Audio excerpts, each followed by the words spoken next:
Sarah clutched the worn photograph tighter, her knuckles white against the faded image of her and Thomas, beaming with youthful optimism. It felt like a lifetime ago, back in Philadelphia, when they dreamt of sun-drenched fields and endless opportunities in the West. He had promised her a life free from the cramped tenements and the relentless grind of the factory. He painted a picture of rolling hills, a sturdy farmhouse, and children playing under a boundless sky. The reality had been a harsh slap in the face. The journey itself was a trial, weeks crammed into a wagon, battling dust, disease, and the constant fear of the unknown.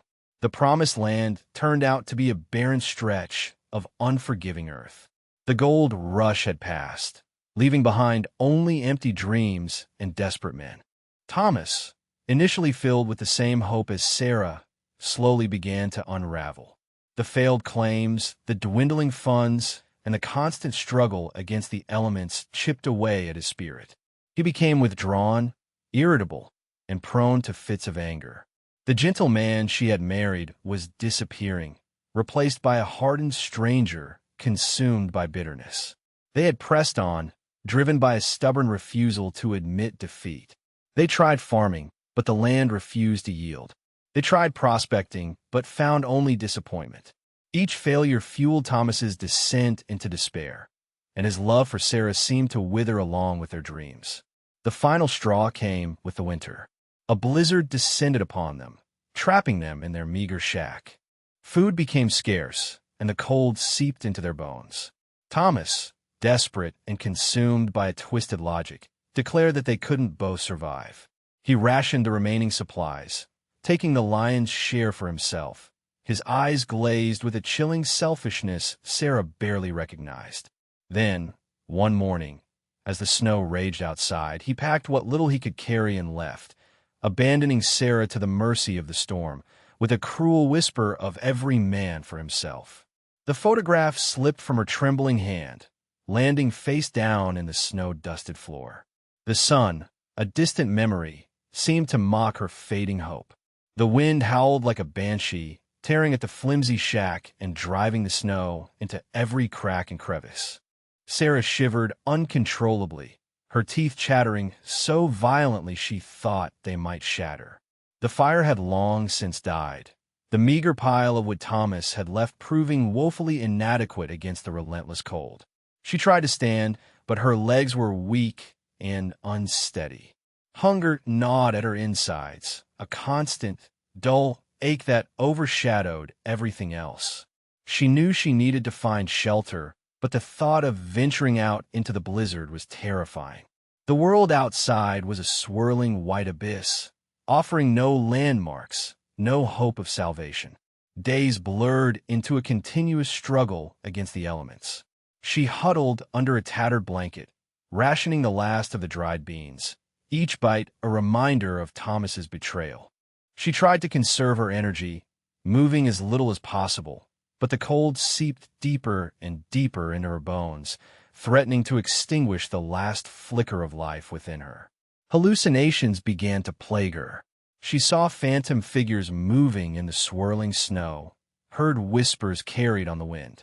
Sometimes she imagined she saw Thomas returning, his face etched with remorse, but it was always just a cruel trick of the light and snow.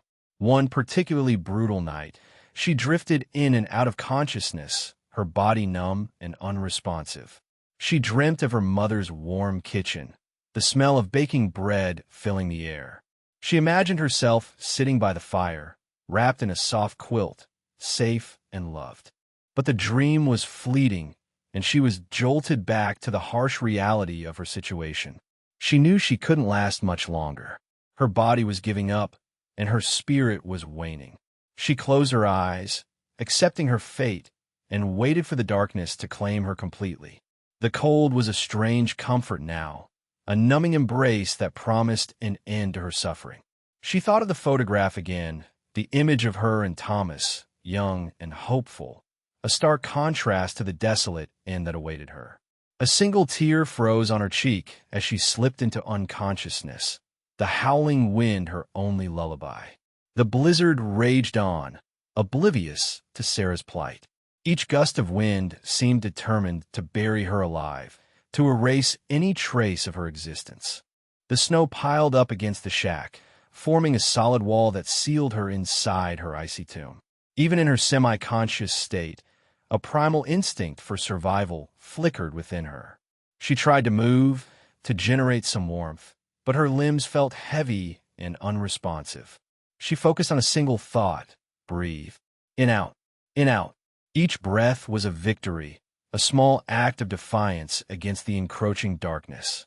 She remembered snippets of her life before Thomas. Her childhood in Philadelphia, her dreams of becoming a teacher, the warmth of her family's love. These memories were like embers, glowing faintly in the darkness, reminding her of what she had to fight for. She thought of Thomas, not with anger, but with a profound sadness.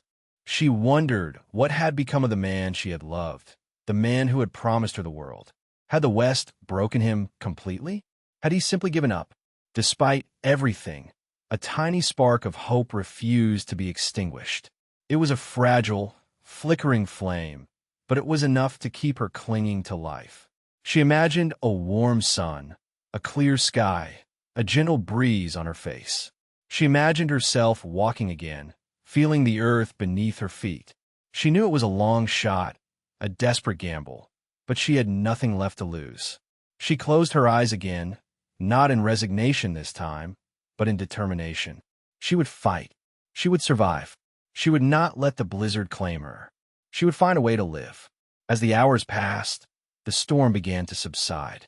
The wind died down, and the snow fell less fiercely. A faint glimmer of light appeared on the horizon, a promise of dawn. Sarah, barely clinging to consciousness, felt a surge of hope. Perhaps, just perhaps, she would live to see another day. The struggle was far from over, but she had survived the night, and that, she knew, was a start. The silence that followed the storm was almost deafening, a stark contrast to the howling wind that had tormented her for so long. In that silence, she heard a new sound, the distant crunch of snow underfoot. Someone was coming. Ethan was a man carved from the very landscape he called home.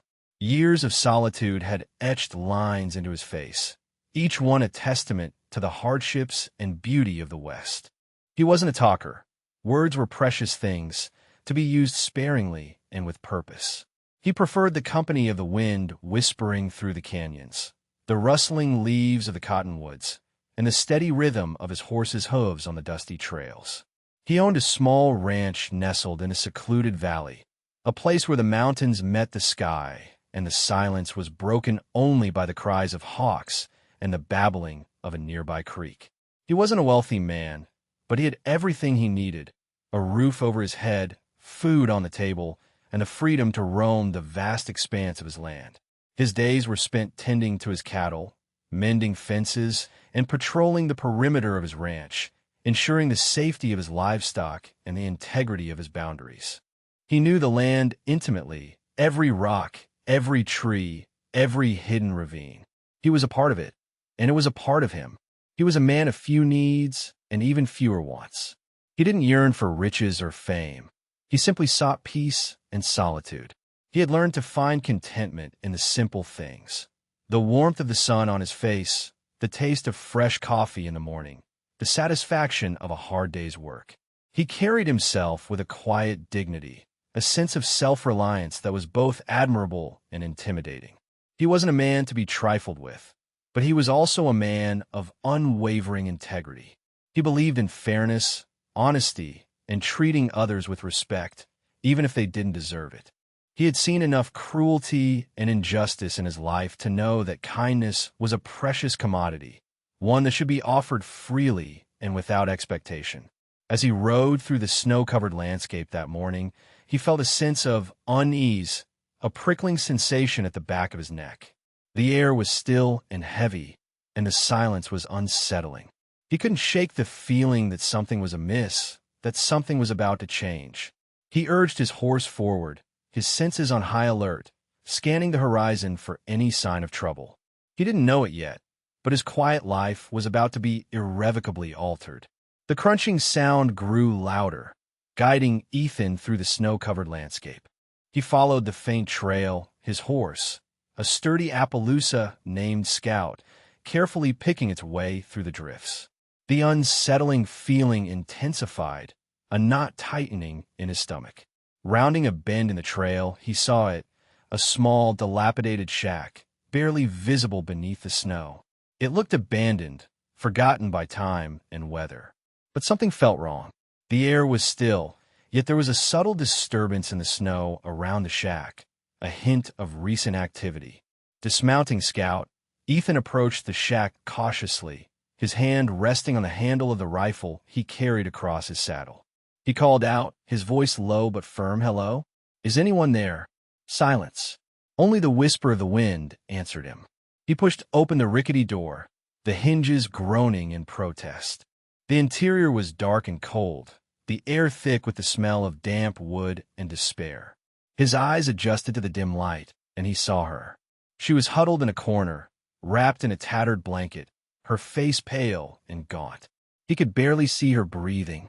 Her hair was matted and tangled, and her clothes were thin and inadequate against the freezing temperatures. He recognized the signs immediately: hypothermia, starvation, exhaustion. He knelt beside her, his heart sinking. She was barely alive. He gently touched her cheek, his calloused fingers brushing against her frozen skin. Her eyes fluttered open, and she looked at him with a dazed, unfocused gaze. "Easy," he said softly, his voice barely a whisper. "I'm here to help." He knew he had to act quickly. Every second counted. He couldn't leave her here to die. He carefully scooped her up in his arms, surprised by how light she was. She felt like a fragile bird, her bones brittle and her body weak. He carried her outside, back to Scout. He carefully placed her on the horse, wrapping her securely in his thick wool coat. He mounted behind her, holding her close to his chest, shielding her from the wind.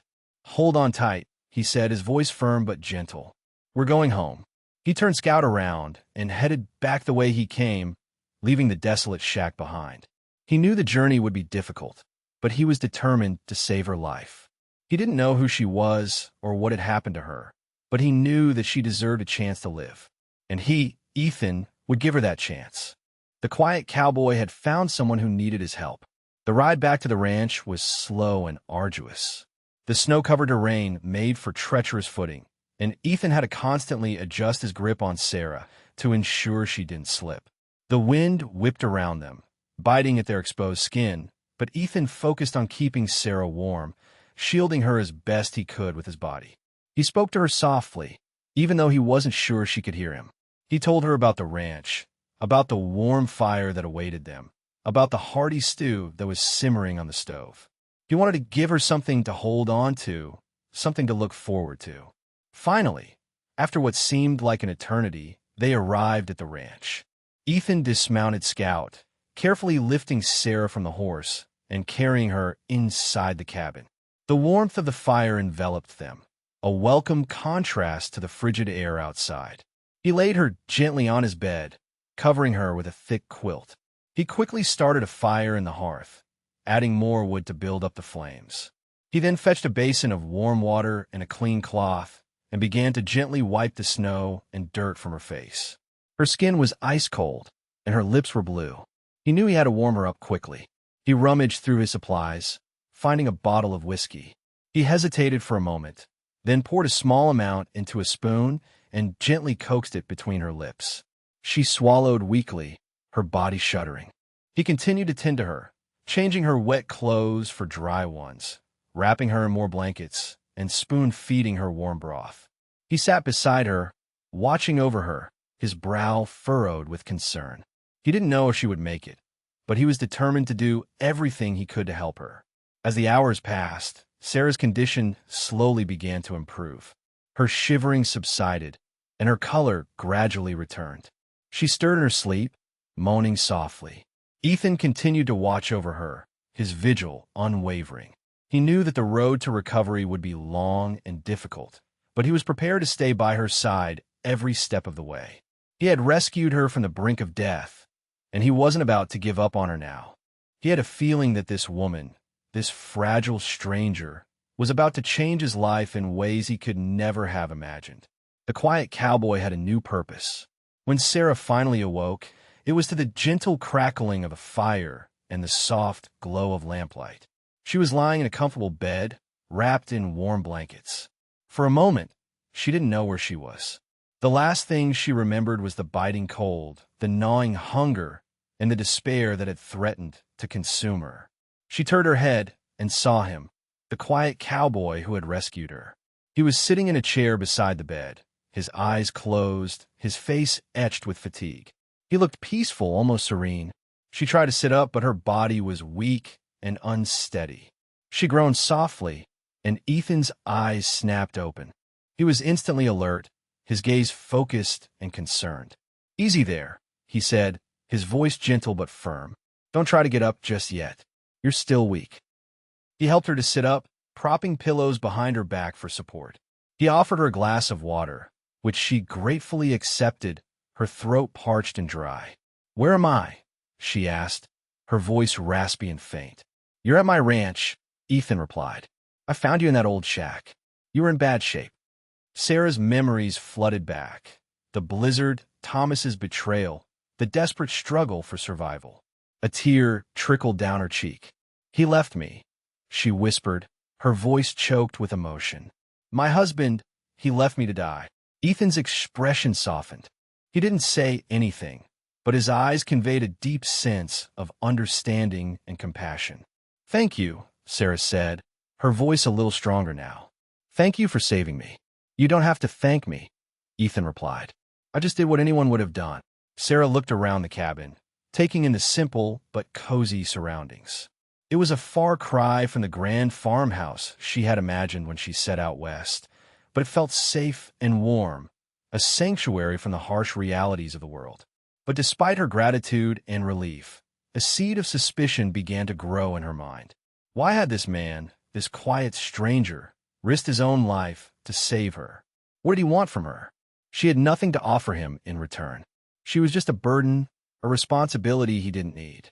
She looked at Ethan, studying his face, searching for any sign of ulterior motives. But his expression was unreadable, his eyes calm and steady. He was a mystery, a puzzle she couldn't quite solve. And she knew that until she understood him, she would never truly feel safe. The quiet cowboy had saved her life, but could she trust him with her heart? Ethan continued to care for Sarah with quiet diligence. He brought her nourishing meals, bowls of hearty stew, fresh-baked bread, and sweet berries he had preserved from the summer. He tended to her injuries, applying soothing salves to her chapped skin and bruised limbs. He made sure she was warm and comfortable, always keeping the fire burning brightly and providing her with clean clothes and soft blankets. He never pushed her to talk about her past, but he was always there to listen when she needed to. He would sit beside her, his presence a silent reassurance, his eyes filled with understanding. He seemed to sense her fear and uncertainty, and he did everything he could to put her at ease. He shared stories of the land, of the animals that roamed the mountains, of the changing seasons. He spoke of the beauty and the harshness of the West, of the challenges and the rewards of living a solitary life. He never spoke of himself, but Sarah could sense a deep sadness in his eyes, a hint of a past that he preferred to keep hidden. As Sarah grew stronger, her suspicion began to wane, replaced by a growing sense of gratitude and admiration. She watched Ethan as he went about his daily chores, tending to his cattle, mending fences, and working in his small garden. She saw his kindness and his strength, his unwavering commitment to his land and his animals. She began to help him with small tasks, fetching water, gathering firewood, and preparing meals. She found a sense of purpose in contributing to the household, in easing Ethan's burden. She started to feel like she belonged, like she had finally found a place where she could be safe and at peace. But despite her growing trust in Ethan, she couldn't completely shake off her wariness. She had been betrayed once, and the pain of that betrayal still lingered. She knew that people weren't always who they seemed to be, and she couldn't afford to be naive again. She still wondered why Ethan had saved her. She still couldn't understand his motives. Was he truly as selfless as he seemed? Or was there something else, something hidden beneath the surface? She knew that she needed to find out the truth, but she was afraid of what she might discover. The quiet cowboy was still a mystery, and Sarah knew that until she solved that mystery, she would never be able to fully trust him. One evening, as the sun dipped below the horizon, painting the sky in hues of orange and purple, Ethan and Sarah sat on the porch, watching the cattle graze in the meadow. The air was still and peaceful, and the only sound was the gentle chirping of crickets. Sarah had been feeling restless all day, her thoughts swirling with questions and uncertainties. She knew that she couldn't keep her feelings bottled up forever. She needed to talk to Ethan, to understand him, to finally put her fears to rest. "Ethan," she began, her voice hesitant. "I need to ask you something." Ethan turned to her, his eyes calm and attentive. He didn't say anything, but his expression encouraged her to continue. "Why did you save me?" she asked, her voice barely a whisper. "I mean, you didn't know me. I was just a stranger. You could have left me there to die." Ethan looked out at the meadow, his gaze distant and contemplative. He was silent for a long moment, as if searching for the right words. "I don't know," he finally said, his voice low and thoughtful. I couldn't leave you there. It wasn't right." He turned back to her, his eyes meeting hers. "Maybe it was because I knew what it felt like to be alone, to be lost, to feel like there was no hope left." Sarah was taken aback by his words. She had sensed a sadness in him, but she hadn't realized the depth of his pain. "What do you mean?" she asked, her voice filled with curiosity. Ethan hesitated for a moment, then took a deep breath. He knew that it was time to open up, to share his past with Sarah. He couldn't expect her to trust him if he wasn't willing to trust her in return. "A long time ago," he began, his voice tinged with sadness, "I lost someone I loved. We were supposed to get married, but she got sick. There wasn't anything I could do. I watched her fade away right before my eyes. It broke me. I didn't think I could ever love again." He paused, his eyes filled with tears. Sarah reached out and took his hand, her touch gentle and reassuring. "I understand," she said softly. "I'm so sorry." Ethan squeezed her hand, his gratitude evident in his eyes. "After she died, I closed myself off from the world. I didn't want to feel anything, to care about anyone. I just wanted to be left alone. But then I found you, and something inside me changed. I realized that I couldn't let the pain of the past control my future. I had to try to help you, to give you a second chance. Maybe, in some small way, it was a way of honoring her memory." Sarah was deeply moved by Ethan's story. She finally understood why he had saved her, why he had been so kind and patient. He wasn't trying to take advantage of her. He was simply trying to heal his own wounds by helping someone else. The quiet cowboy was finally revealing his heart. Sarah now saw Ethan in a new light. His quiet demeanor wasn't a sign of coldness, but of a deep-seated sorrow, a pain that he had carried with him for years. His compassionate nature wasn't a calculated act, but a genuine expression of his desire to heal both himself and others.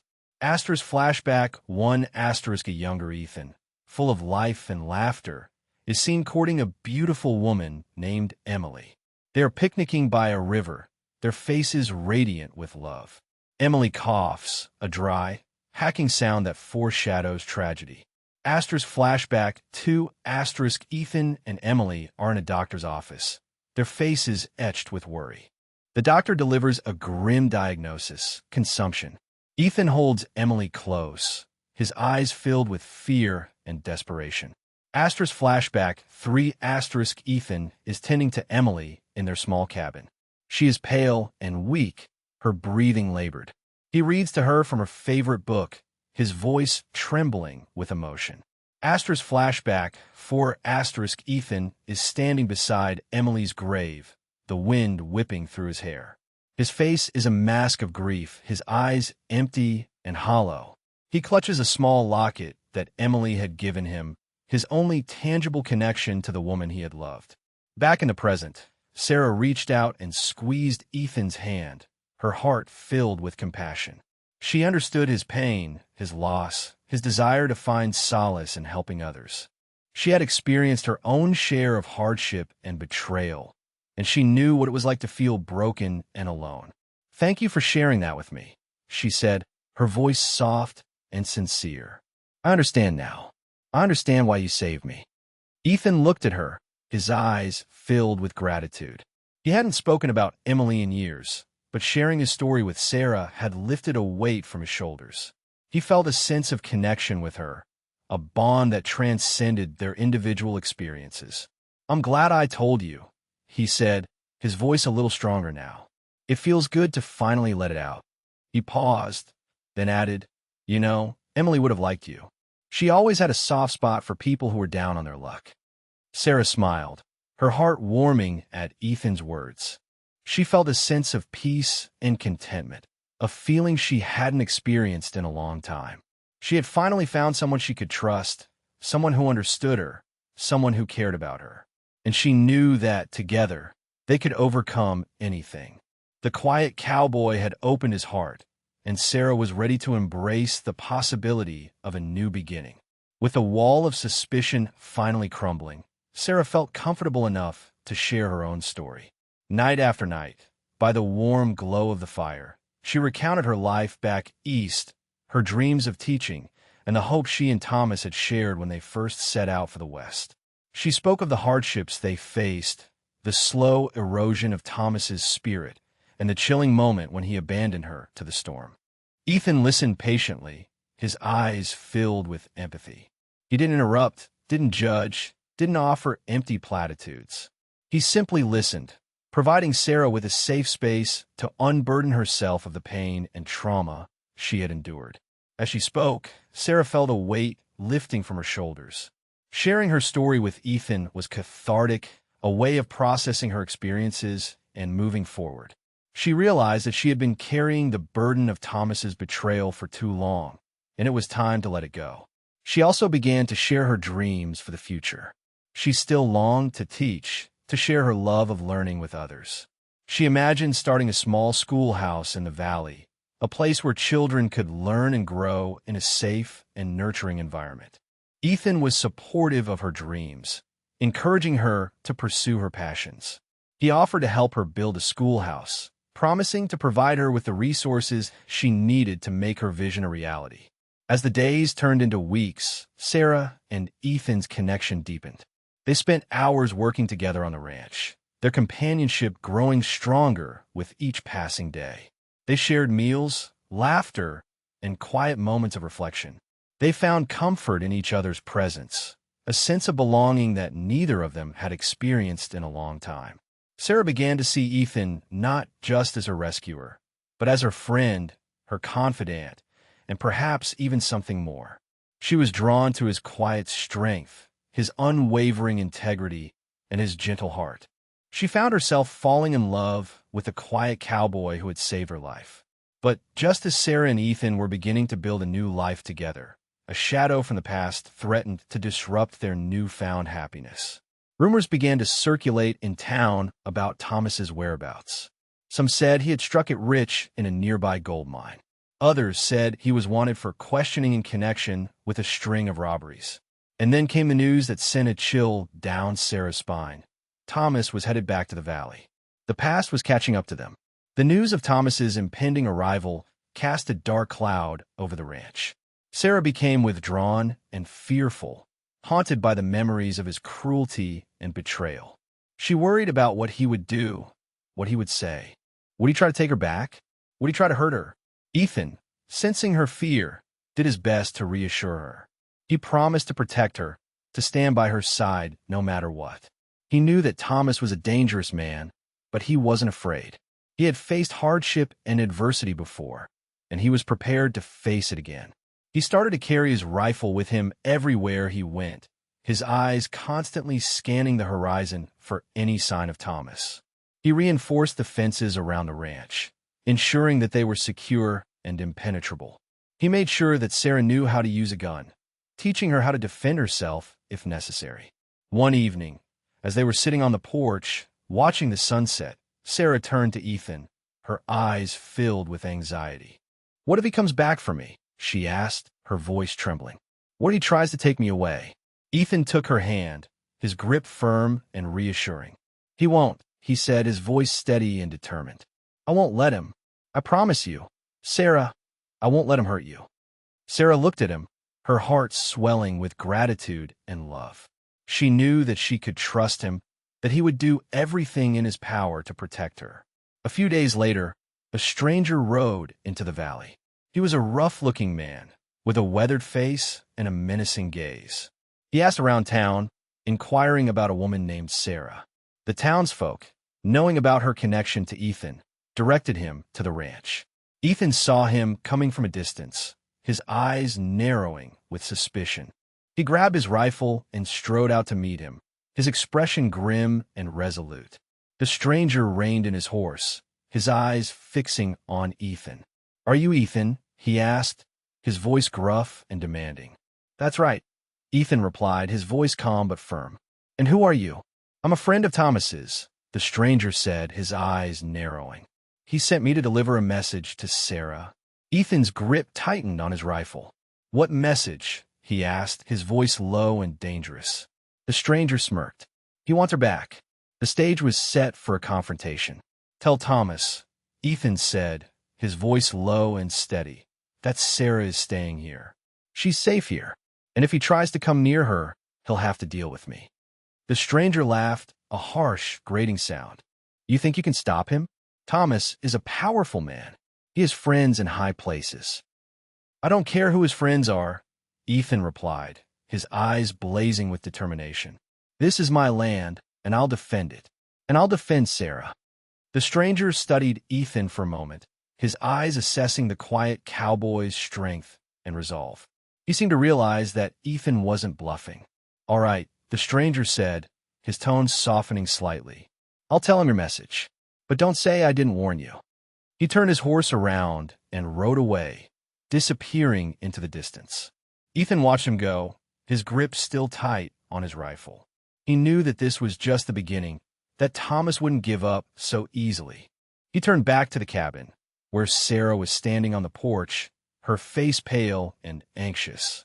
He walked towards her, his expression reassuring. "It's all right," he said, his voice gentle. "He's gone. He won't bother us again." But Sarah wasn't convinced. She knew that Thomas was relentless, that he wouldn't stop until he got what he wanted. "What are we going to do?" she asked, her voice filled with fear. "We're going to be ready," Ethan replied, his eyes determined. "We're going to prepare for his arrival, and we're going to stand together, side by side. We're not going to let him take away our happiness." He spent the next few days fortifying the ranch, setting traps, and sharpening his skills with his rifle. He taught Sarah how to shoot accurately and quickly, preparing her for the possibility of confrontation. He knew that the odds were stacked against them, but he wasn't going to back down.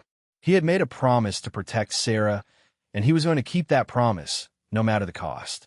The quiet cowboy was ready to face his greatest challenge. The protection of Sarah was now his sole purpose. The confrontation came sooner than they expected. One morning, as Ethan and Sarah were working in the garden, they saw a group of men riding towards the ranch. Thomas was at the front, his face hardened and cruel. Ethan grabbed his rifle and stepped in front of Sarah, shielding her from view. He faced Thomas and his men, his expression calm but resolute. "Thomas," Ethan said, his voice steady, "I told you to stay away." Thomas laughed, a cold, mocking sound. "You think you can stop me, Ethan? Sarah is my wife. She belongs with me." "She doesn't belong to anyone," Ethan replied. "She's free to make her own choices, and she's chosen to stay here with me." Thomas's face darkened with anger. "You've turned her against me," he said, his voice venomous. "You've poisoned her mind." "I haven't done anything," Ethan replied. "Sarah has seen you for who you really are. She knows that you're a cruel and selfish man." Thomas drew his gun, his eyes blazing with rage. "I'm going to take her back, Ethan, one way or another." Ethan raised his rifle, his finger tightening on the trigger. "I'm not going to let you," he said, his voice low and dangerous. "I'm prepared to defend her, even if it means killing you." A tense silence fell over the scene. Thomas and Ethan stared each other down, their eyes locked in a deadly battle of wills. The other men hesitated, unsure of what to do. Suddenly, Sarah stepped forward, her voice clear and strong. "Thomas," she said, "it's over. I don't love you anymore. I can't go back to you. I'm staying here with Ethan. Thomas looked at Sarah, his face contorted with a mixture of anger and pain. He seemed to realize that he had lost her forever. He lowered his gun, his shoulders slumping with defeat.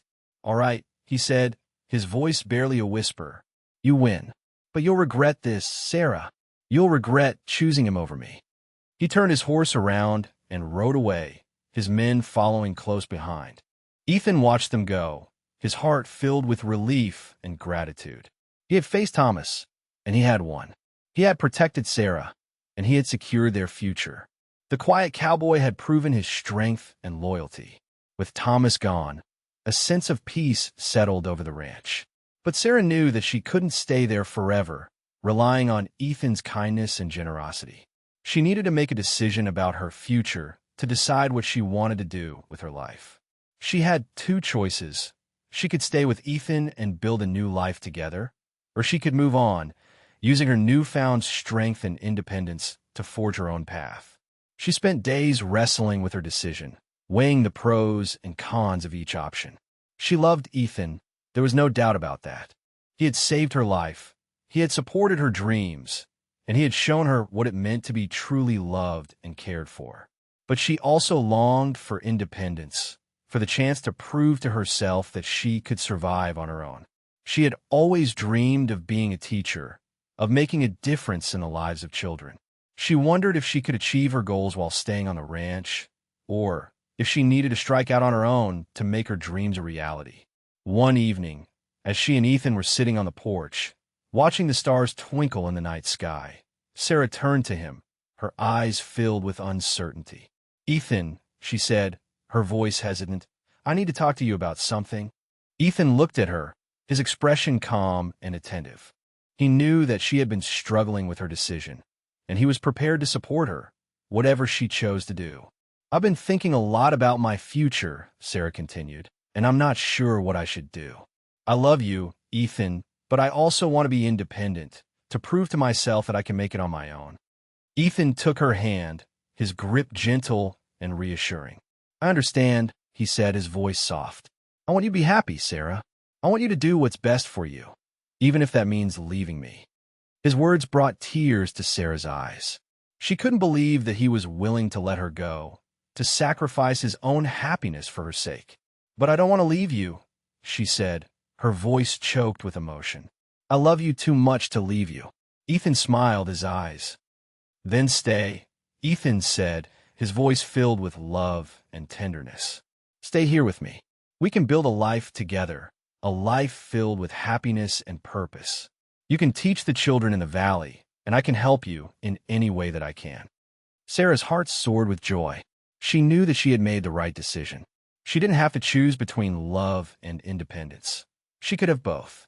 "I will stay," she said, her voice filled with emotion. "I will stay with you, Ethan. I can't imagine my life without you."